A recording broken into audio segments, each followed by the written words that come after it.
ข่าวพยากรณ์อากาศประจำวันที่2กุมภาพันธ์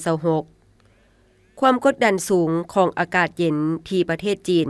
ยังแผ่ลงมาปกคลุมอยู่ทั่วทุกภาคของประเทศลาวด้วยกำลังปานกลางหาแห่งสมทบกับกระแสลมตะวันออกเฉียงเหนือที่มีกำลังแรงปานกลางพัดปกคลุมซึ่งจะเฮ็ดให้อากาศเย็นหาหนาวเย็นอยู่ทั่วไปในแต่ละภาคและอากาศจะหนาวเย็นหลายอยู่แขวงภาคเหนือ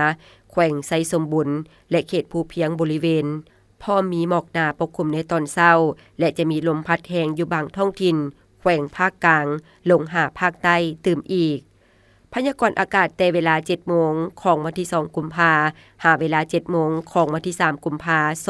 2026ภาคเหนือด้านตะวันออกอากาศจะหนาวเย็นหาหนาวเย็นหลายพอมีหมอกหนาปกคลุมอยู่ทั่วไป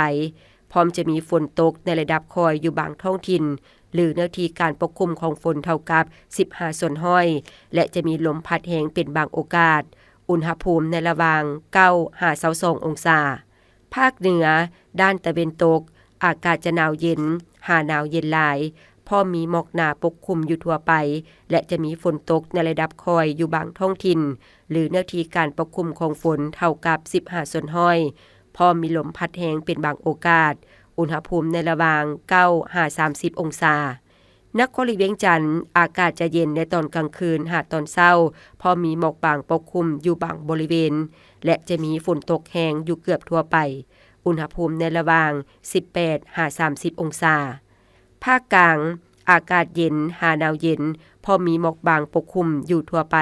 และจะมีลมพัดแรงอยู่ทั่วไปอุณหภูมิในระหว่าง14-31องศาแขวงไซสมบุญอากาศจะหนาวเย็นหลายพอมีหมอกหนาปกคลุมอยู่ทั่วไปและจะมีลมพัดแรงเป็นบางโอกาสอุณหภูมิในระหว่าง9-24องศาภาคใต้อากาศเย็นหาหนาวเย็นและจะมีลมพัดแรงอยู่ทั่วไปอุณหภูมิในระหว่าง15-32องศาสำหรับเขตภูเพียงบริเวณอากาศจะหนาวเย็นหาหนาวเย็นหลายพอมีหมอกหนาปกคลุมพอมีลมพัดแรงอยู่เกือบทั่วไปอุณหภูมิในระหว่าง6-23องศา